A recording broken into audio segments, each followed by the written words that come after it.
Hello, I'm Sir Hugh of the Vale of Glamorgan. And I'm Viserys Targaryen. And you're watching GOTV, the Radio Times Game of Thrones discussion show.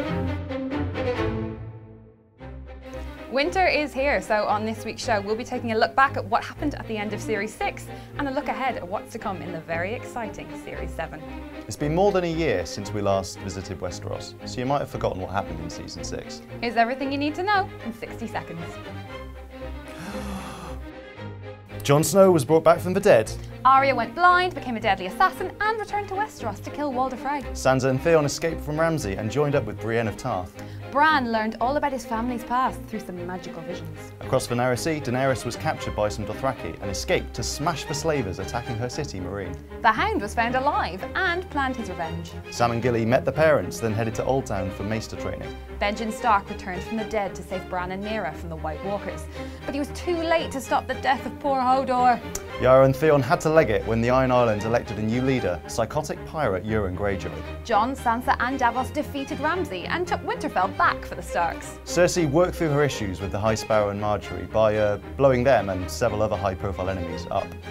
Jon became king in the North, just as it was revealed that he's actually not Ned Stark's bastard. And Daenerys finally set sail for Westeros with the rest of the cast and her dragons. Of course, in a series so action-packed, we were bound to suffer some losses. Here we take a look back at some of the friends and enemies we lost along the way.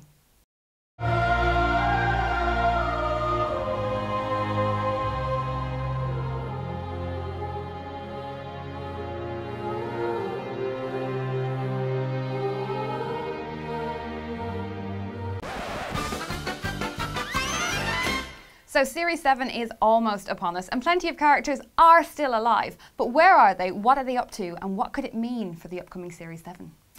Well, basically, I think that they've cleared the board, as it were, for the next series. There are a lot of characters, a lot of storylines, but they've blown up half the cast, murdered the rest in terrible battles, and now you've got your 4, maybe 5 main teams. I think that's fair to say. You've got Team Jon in the north, they've just reclaimed Winterfell and they've gotten all the support from the locals.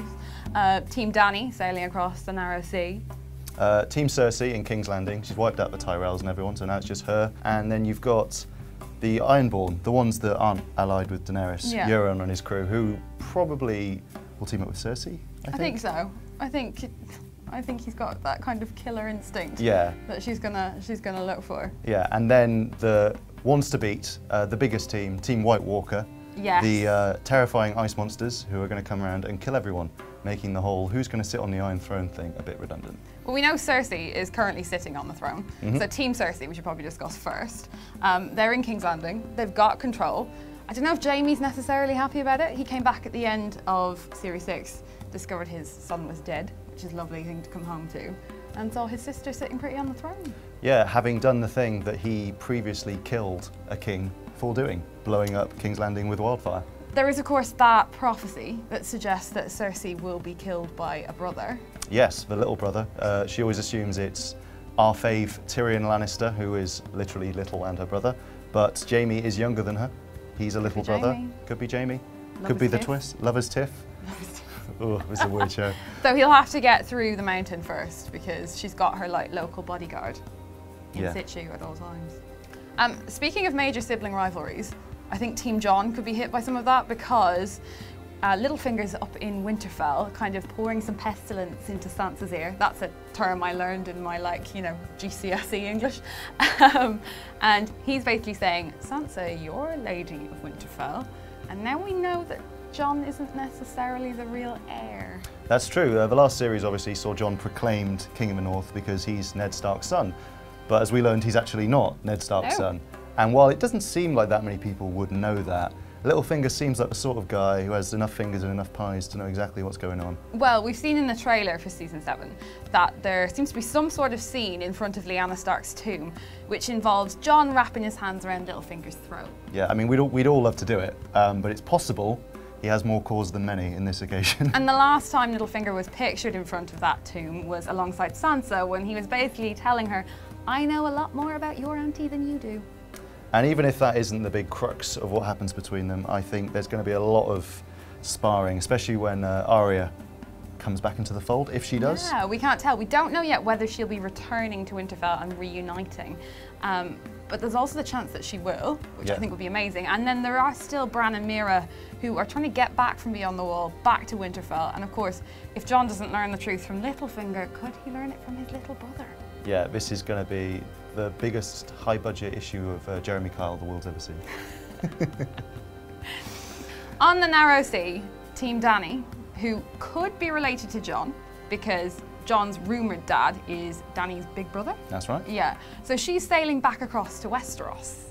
Yeah, and she's picked up the rest of the cast, more or less. She's got Tyrion on side, she's got Varys, she's got the Tyrells, she's got the Sand Snakes, God help her, and of course she's got all the Dothraki and all the dragons that money can buy. I love her dragons. I'm really looking forward to seeing more of the dragons in action this series, fingers crossed. Yeah, I never tire of it. Apparently they've sent away all the direwolves off screen and killed them off so that they can spend more budget on the dragons, so we can look forward to that, I think. Never forget, lady.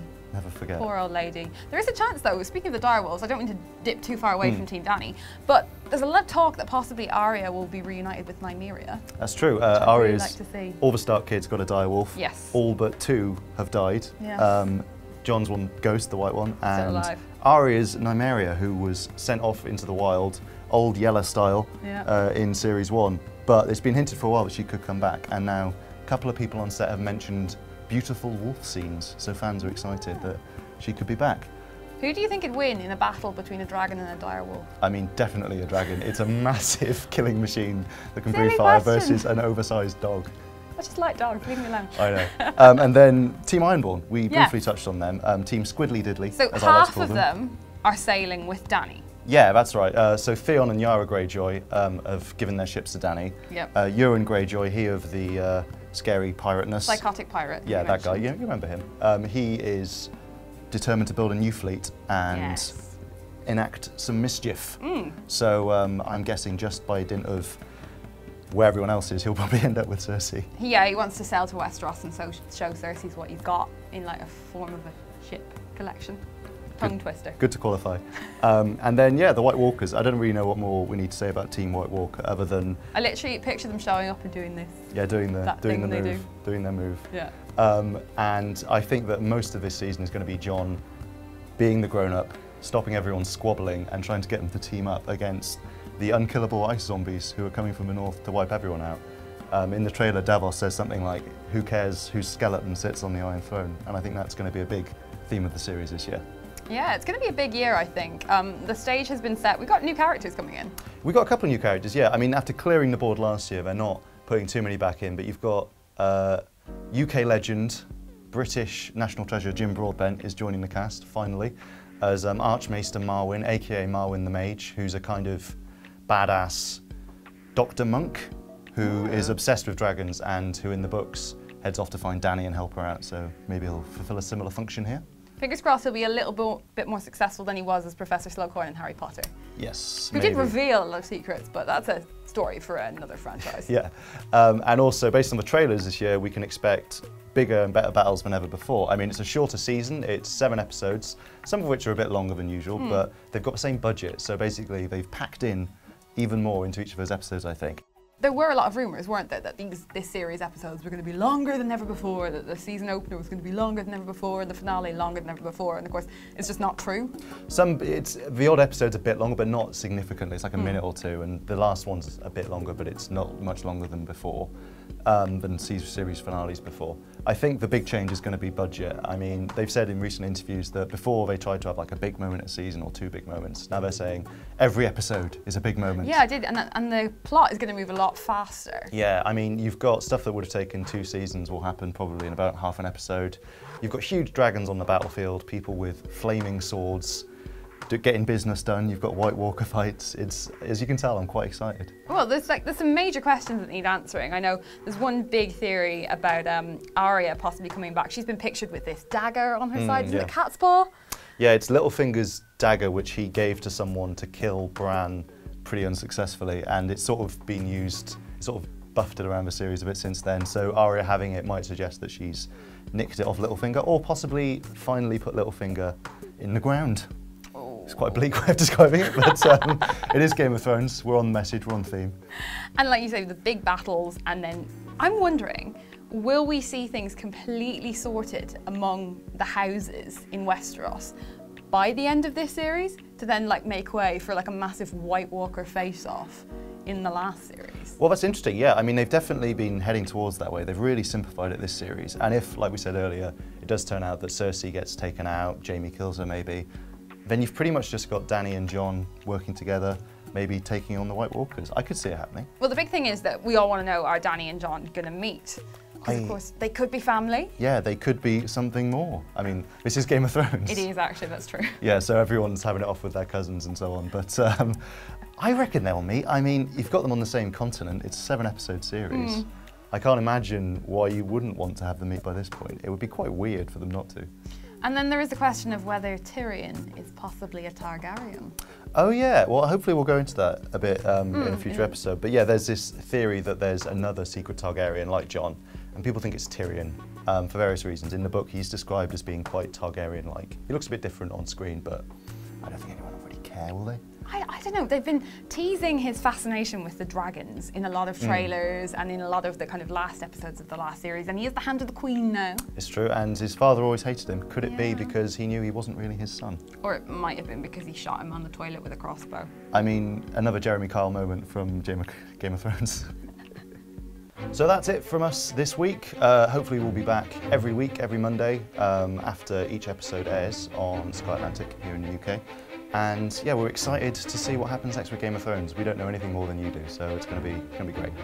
You should let us know what you think about the episodes, of course. We're on Twitter at Radio Times and Facebook as well over at Radio Times.